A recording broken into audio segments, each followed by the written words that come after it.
I think I always wanted to be a teacher, but I'm not ever really sure I intentionally became a professor.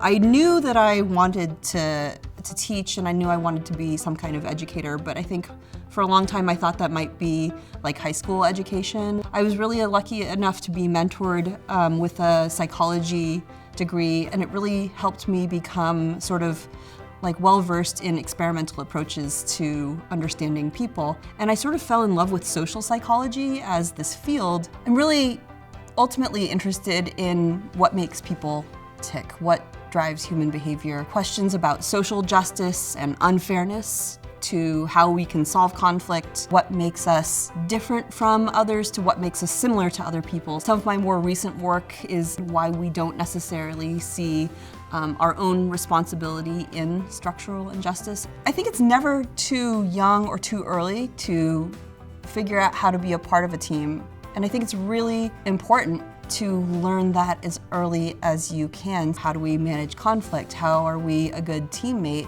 Sometimes that means being a leader.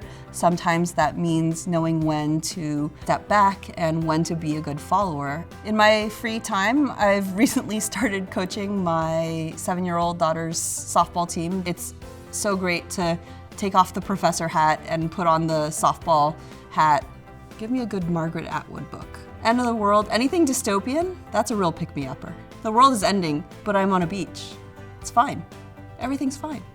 Sometimes in order to improve, you have to subtract.